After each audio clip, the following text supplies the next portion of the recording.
Hola a todos. ¿No os ha pasado que habéis intentado hacer un jabón botánico y os ha quedado un color radicalmente diferente de lo que habíais planificado? Eso es porque seguramente todavía no habéis aprendido lo suficiente sobre los conceptos básicos del jabón botánico. Así que precisamente para eso hoy vamos a hacer una introducción al jabón botánico. Vamos a hablar sobre pHs, sobre temperaturas y los aspectos básicos que determinan el éxito en un jabón botánico. Vamos a empezar. Me llamo Mónica de Membiela, de formación soy ingeniero de montes y también soy asesora de cosmética, fitocosmética y aromacosmética, y desde hace aproximadamente 5 años dedico absolutamente todo mi tiempo libre a estudiar sobre la botánica aplicada en la saponificación en frío desde el punto de vista de la coloración. Estudio sobre todo la coloración natural e intento meterme un poco en el tema del jabón fitoterapéutico. Y mi propósito con todo esto es intentar demostrarle al mundo que el jabón botánico no tiene por qué ser aburrido en absoluto. La agenda que tenemos para hoy es, primero, cuál es el objetivo que nos mueve. Después vamos a ver un poco el concepto del jabón tradicional, del jabón natural, el concepto tradicional de jabón natural. Después vamos a ver cuál es el problema básico, la clorofila. Vamos a ver los tipos de pigmentos vegetales y después vamos a ver los principales factores que afectan al color, que son el pH, la temperatura y también la forma de preparación del jabón. Un poquito más tarde vamos a ver cómo extraer los colores y al final vamos a ver un pequeño resumen de cuáles son las variables que afectan al color en el jabón botánico.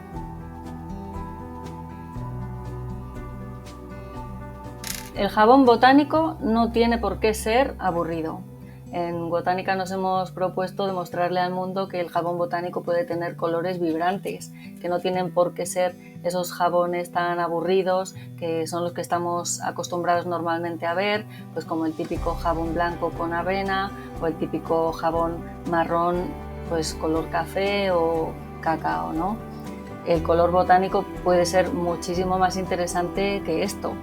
Yo la verdad es que hace muchos años ya me cansé de escuchar en los foros que el jabón botánico no podía tener colores vibrantes, que el color siempre se degradaba, que las propiedades se perdían. Y entonces ahí fue cuando empecé mi camino de intentar demostrarle al mundo que eso no tenía por qué ser así.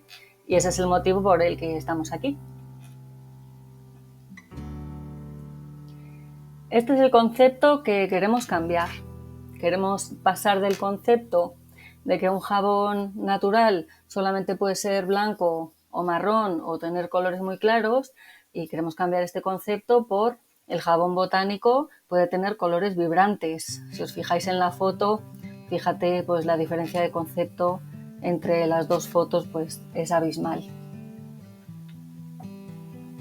Incluso pues hemos conseguido hacer jabones verdes, ¿no? Eso que tantas veces en los foros se dice que no es posible hacer jabones verdes con coloración natural porque los colores se degradan, pues vamos a demostrar que sí se puede. De hecho, todos estos jabones verdes que veis en la foto se han hecho con pigmentos naturales, con colores procedentes única y exclusivamente de las plantas. Así que es posible, lo único que hay que saber cómo. Bueno, muchas personas me han preguntado qué es lo que considero yo que es un jabón botánico. Y bueno, evidentemente no existe ninguna definición oficial al respecto, pero hemos intentado hacer una definición de jabón botánico. Un jabón botánico sería aquel que está elaborado únicamente con aceites y mantecas vegetales, es decir, ingredientes botánicos, y que tiene colorantes procedentes únicamente también de especies vegetales, y si puede ser, preferiblemente, que esté elaborado de forma artesanal. Bien, inicialmente un jabón botánico, en lugar de llevar fragancias, preferiblemente también debe llevar aceites esenciales, que sería otra forma de seguir incorporando botánicos a nuestro jabón. Bueno, la verdad es que los ingredientes botánicos pues no son nada fáciles de conseguir. Hay mucha gente que quiere hacer jabón botánico con los ingredientes que tenemos en la cocina, pero la verdad es que, salvo 2 o 3 excepciones, es muy difícil conseguir un jabón botánico de un color llamativo con los ingredientes que tenemos en la cocina. Normalmente no vamos a poder hacerlo así, ¿no?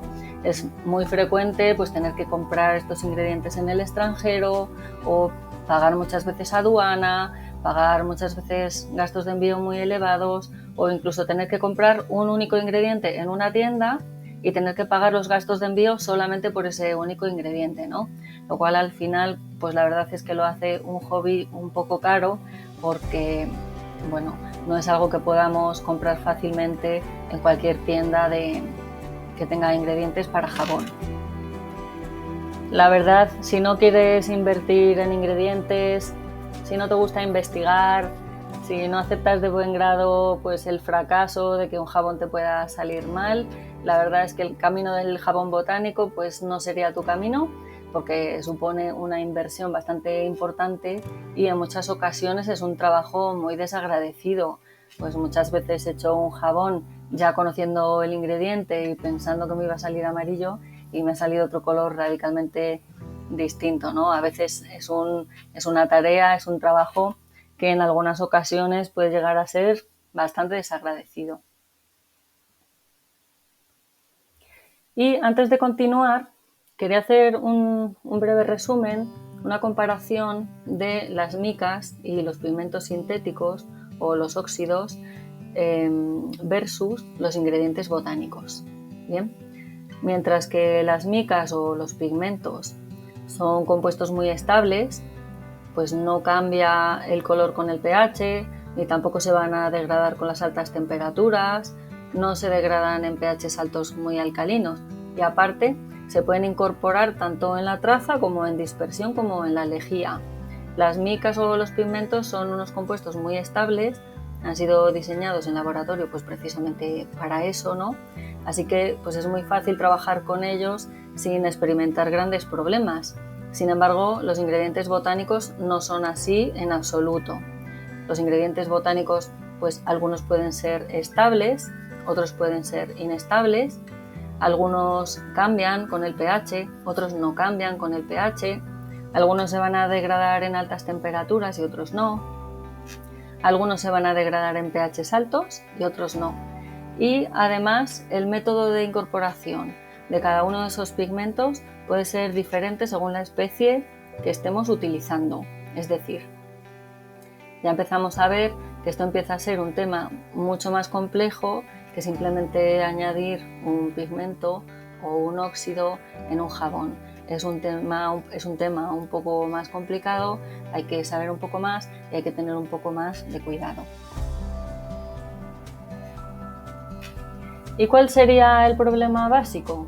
El problema base es que casi todos los jaboneros, cuando intentan cambiar de utilizar micas o arcillas a la coloración natural, pues obviamente lo que todos hacemos es intentar tirar de los ingredientes que tenemos en la cocina. Pero ¿qué pasa?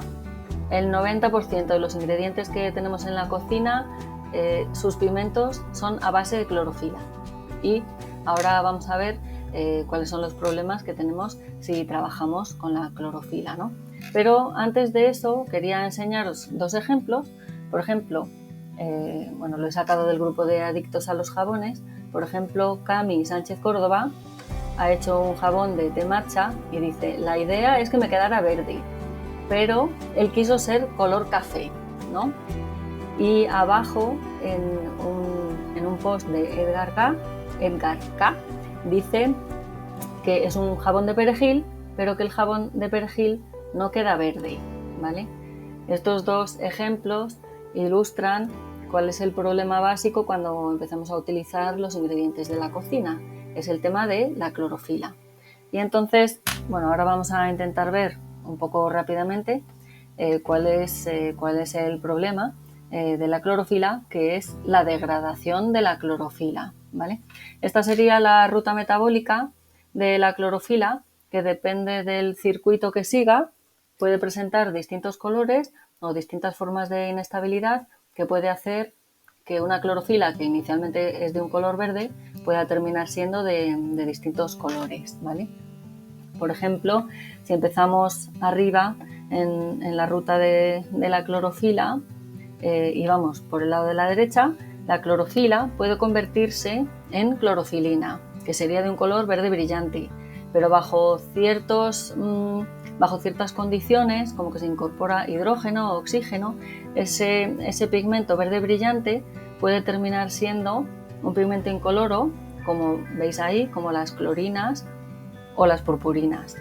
Y si vamos al otro lado de la ruta, la clorofila puede convertirse bajo ciertas condiciones en feofitinas, que serían de color verde olivo, y esas feofitinas a su vez pueden convertirse en feofórbidos, que serían de color café, o convertirse en clorinas y purinas, que serían productos incoloros también.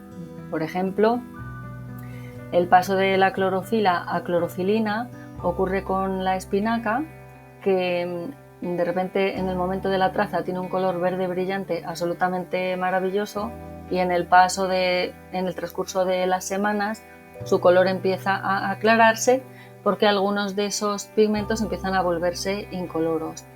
Sin embargo, en el otro lado, cuando la clorofila comienza a degradarse en feofitina y en feofórbidos, como por ejemplo el té matcha que tenemos en la foto de arriba, pues la clorofila, depende de qué ruta siga, puede terminar convirtiéndose en un pigmento de color café. Este es el problema principal de la clorofila, que es un problema ampliamente conocido en la industria alimentaria, porque muchas veces la clorofila se ha intentado utilizar en la industria alimentaria como un colorante verde para zumos o para diversos alimentos, pero se conoce muy bien que se degrada con mucha facilidad, y mucho más en los pHs alcalinos que trabajamos en saponificación, que son unos pHs muy extremos. Bien, esto explicaría tanto el problema de Cami como el problema de Edgar, ¿no? En el caso del jabón de perejil, la clorofila pasa a formar parte de productos incoloros, y en el caso del jabón de té matcha, la clorofila se transforma en feofórbidos de color café.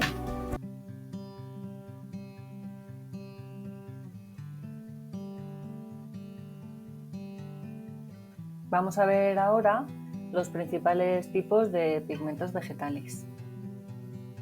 En realidad la clasificación de pigmentos vegetales es bastante amplia y es bastante compleja, pero vamos a ver solamente los principales tipos de pigmentos, aquellos que vais a necesitar saber o con los que vais a necesitar familiarizaros un poco si vais a empezar a trabajar con el jabón botánico.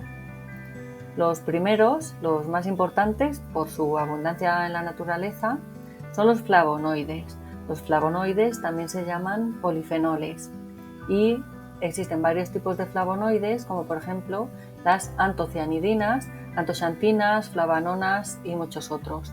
Por ejemplo, las antocianidinas, un tipo de antocianidinas son las antocianinas, que son esos pigmentos que pueden ser rojos, azules y morados, que normalmente se encuentran entre los frutos rojos, por ejemplo, o las moras, las frambuesas. Son ese tipo de pigmentos que normalmente son muy llamativos, pero que solamente son resistentes en pHs ácidos.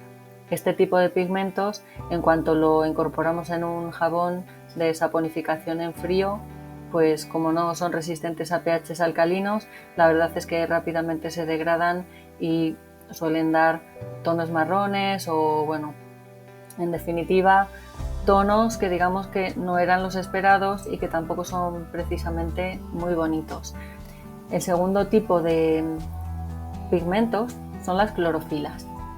Existen varios tipos de clorofilas, pero todas ellas son pigmentos verdes y, como hemos visto antes, no son resistentes en entornos alcalinos y generalmente van a dar o productos incoloros o tonos marrones. Unos que ya empiezan a ser un poco más interesantes son los carotenoides. Hay varios tipos de carotenoides, como los betacarotenos, que esos son bastante conocidos, y también las luteínas y las xantinas. Estos son pigmentos que normalmente suelen tener colores amarillos y naranjas, pero también hay algunos carotenoides como el licopeno del tomate que pueden llegar a tener tomates rojos, aunque tampoco son excesivamente resistentes en pHs alcalinos. Sin embargo, algunos betacarotenos y algunas xantinas sí que pueden llegar a ser bastante resistentes en pHs alcalinos, con lo cual empiezan a ser un poco más interesantes. Después tenemos las antraquinonas, que son sustancias que suelen dar coloraciones rosas, naranjas y moradas, y que estas empiezan a ser un poquito más interesantes en jabonería.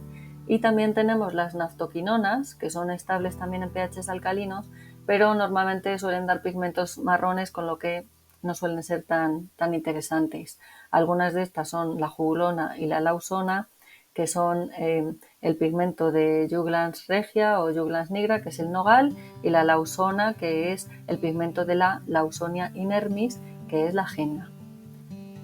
Otro tipo de pigmentos son las betalainas, que deben su nombre precisamente a la remolacha, que se llama Beta vulgaris, es su nombre científico, y son pigmentos de colores morados o tonos magenta, pero tampoco van a ser buenos aliados en la saponificación.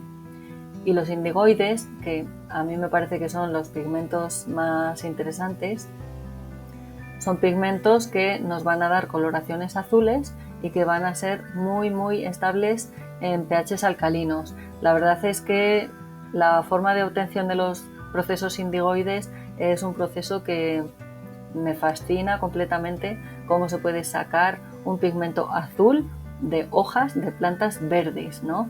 La verdad que el proceso de los indigoides es muy interesante y otro día podemos hablar de él.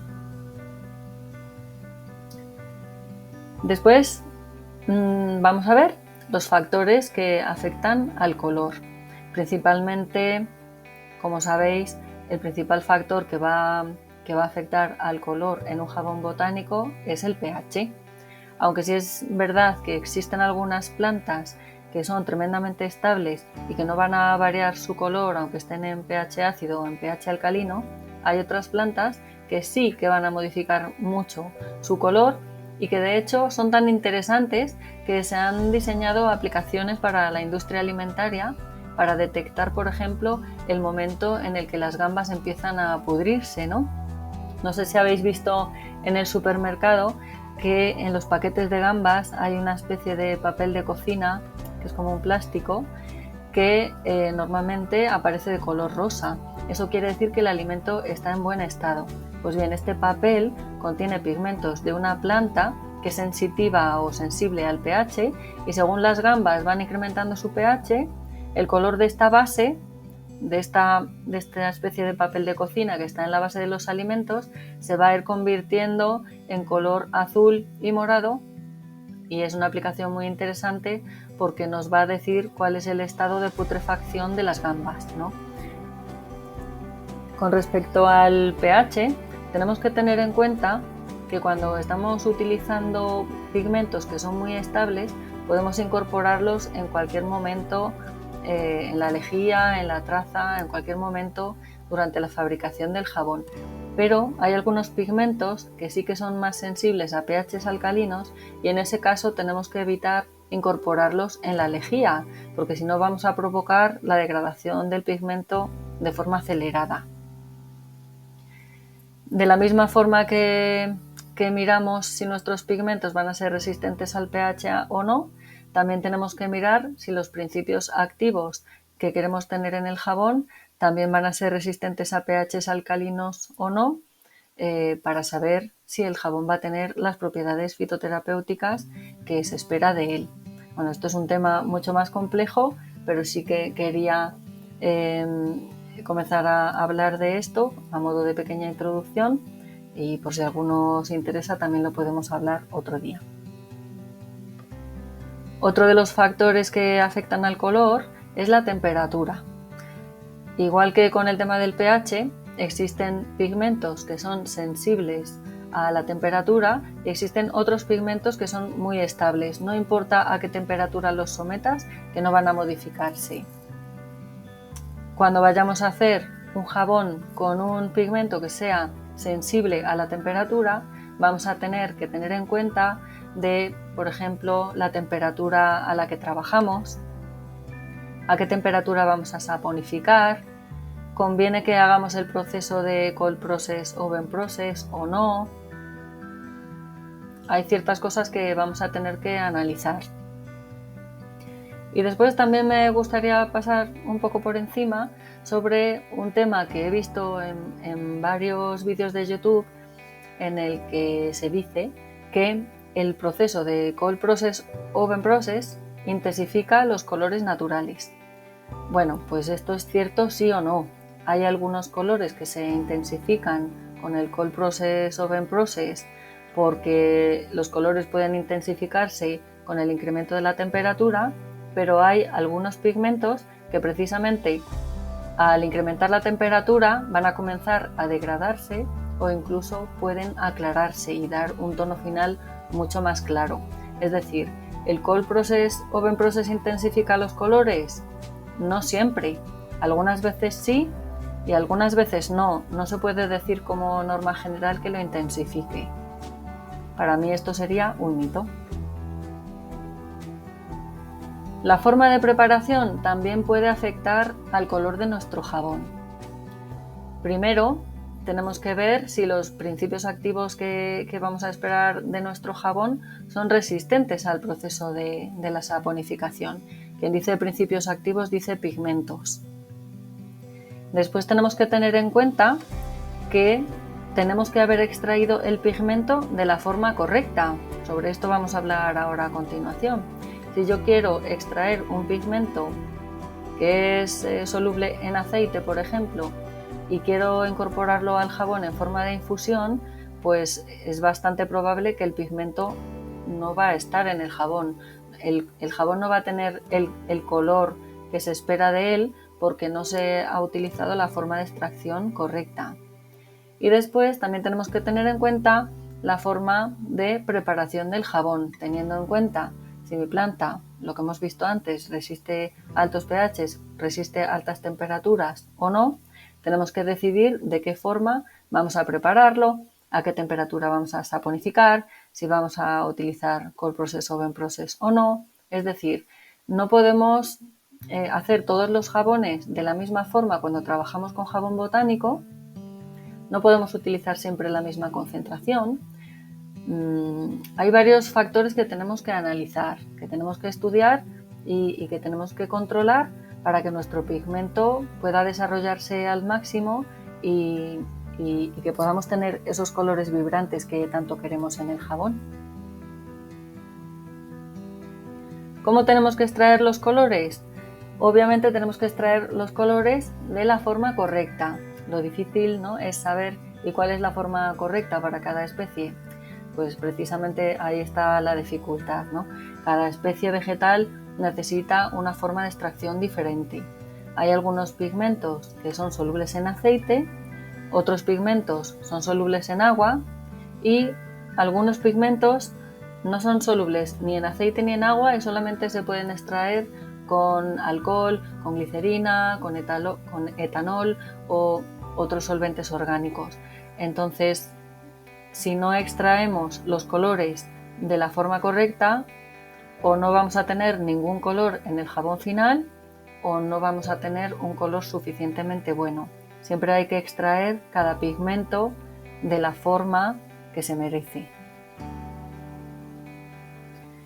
He visto muchos ejemplos de extracciones incorrectas. Por ejemplo, la manzanilla tiene pigmentos amarillos que son solubles en infusión. Entonces, si yo quiero hacer un jabón amarillo de manzanilla, no puedo hacer un óleo macerado. Si hago un óleo macerado, evidentemente estaré extrayendo todos esos compuestos que sean solubles en aceite, pero no voy a estar extrayendo el color. Y si yo lo que quería era hacer un jabón amarillo de manzanilla y hago un óleo macerado, no voy a poder extraer el pigmento de la forma correcta. Hay otras plantas que tienen pigmentos que son absolutamente insolubles en aceite. En esos casos no puedes extraer el color con un óleo macerado, con lo cual pues no tiene sentido ni hacer el óleo macerado ni estar esperando una semana o un mes para tener un óleo macerado. Lo que pasa es que hay veces que los granos son muy finos y se quedan en suspensión, y entonces parece que el óleo macerado tiene color, pero en realidad el aceite no está coloreado. Lo que ocurre es que los pigmentos están en suspensión y entonces parece que el aceite tiene cierto color, pero esa planta puede ser insoluble. Bien, entonces lo que quiero decir con esto es que siempre tenemos que estudiar un poquito las plantas con las que estamos trabajando antes de trabajar con ellas, porque a lo mejor estamos haciendo pues cosas que no tienen sentido lógico. Y bueno, después también me gustaría poner sobre la mesa el debate del tema de congelar las infusiones, ¿vale? Yo creo que el tema de congelar las infusiones, la verdad es que yo no lo veo, no lo veo. Si una infusión es una preparación que se hace a 95, 99 grados centígrados, ¿por qué quiero evitar que después cuando lo incorporo a la lejía suba a 80 grados? Si precisamente la infusión se preparó a 95 grados, no tiene ningún sentido que no queramos que la infusión suba de temperatura. Un problema que puede tener la infusión a incorporarla a la lejía es el pH alto, pero eso, por más que congelemos la infusión, no vamos a poder evitarlo. Para mí la verdad es que congelar la infusión no tiene ningún sentido lógico. Es mejor conocer la planta y tomar las acciones necesarias para intentar mantener esos pigmentos. Pero congelar las infusiones por defecto no tiene ningún sentido lógico, o por lo menos yo a día de hoy no lo veo. Así que, a modo de resumen, podemos ver que las variables que afectan al jabón botánico son principalmente el pH, porque hay algunas plantas que pueden modificar su color cuando se modifica el pH. En este sentido, sería muy importante decidir si vamos a incorporar la planta en la lejía o en la traza. La temperatura puede ser importante o no, dependiendo de si los pigmentos que vamos a utilizar son sensibles a la temperatura. Y después puede haber otros factores, incluso, que afecten al jabón botánico, como por ejemplo la presencia del oxígeno o el tiempo de almacenamiento, ¿vale? Porque sabemos que hay algunos pigmentos que son sensibles a estas variables. Hay pigmentos que tienen un color y en cuanto entran en contacto con el oxígeno puede llegar a cambiar el color, y hay otros pigmentos que se sabe que su color disminuye con el tiempo de almacenamiento, ¿no? Que esto pasa, por ejemplo, con la cúrcuma. Tenemos que tener en cuenta también estos factores para saber si tenemos o podemos guardar nuestro jabón más tiempo, o si tenemos que guardarlo menos, o cómo elaborarlo, en definitiva. El tema, la dificultad, es que cada especie es diferente y vamos a tener que conocer cada planta antes de poder utilizarla.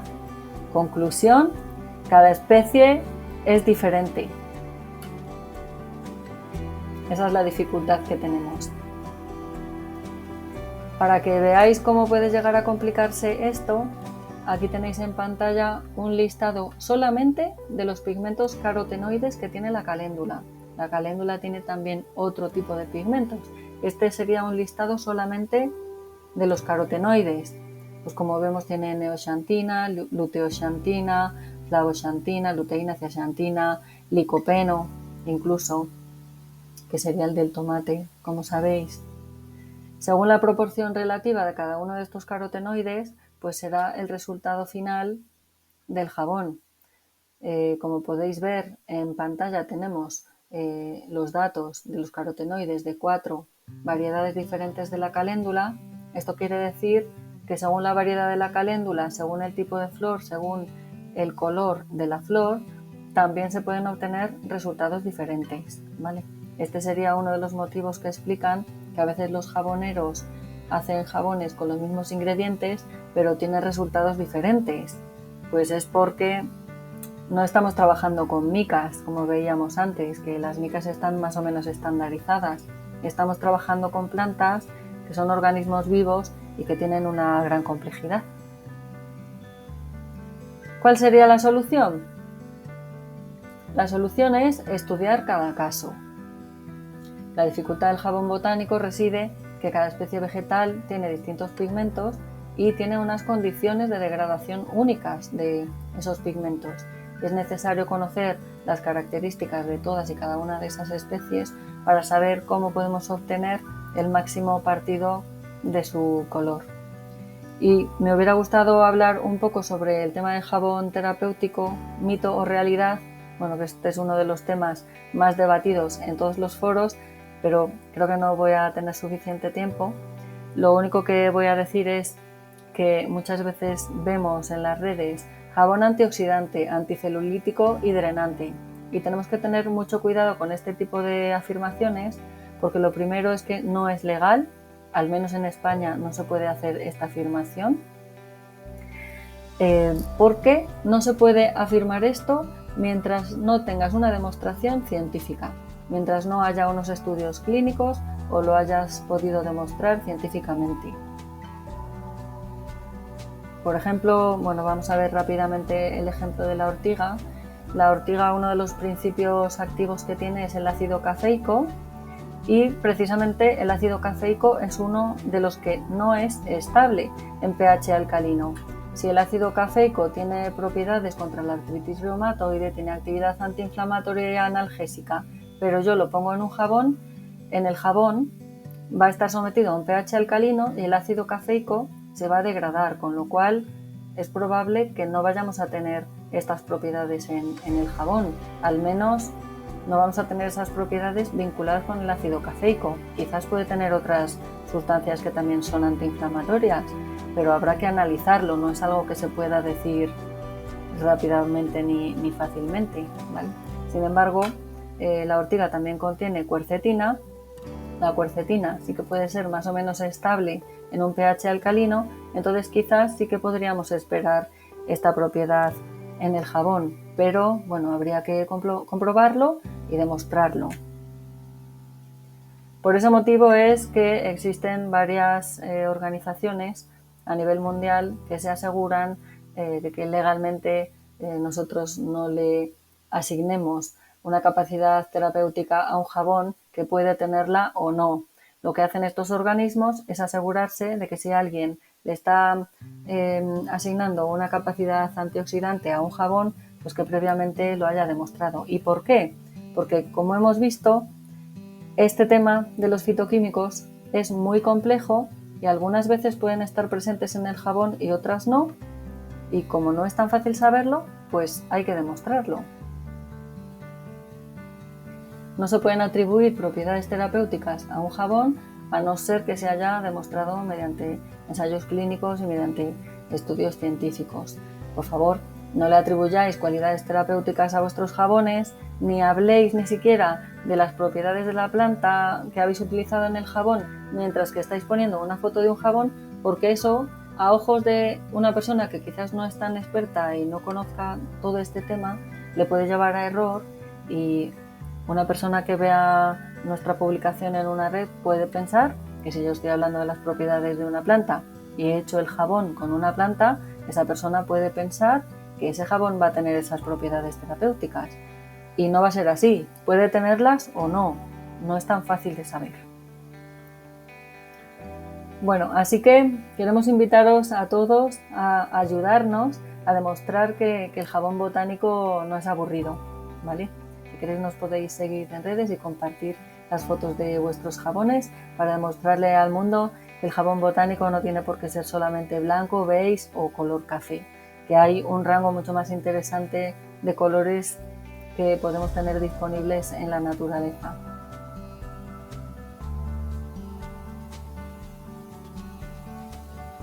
Y esto es todo, hemos llegado hasta aquí. Hay muchos más temas muy interesantes de los que podemos hablar, pero bueno, el tiempo es limitado y hasta aquí hemos llegado en el día de hoy.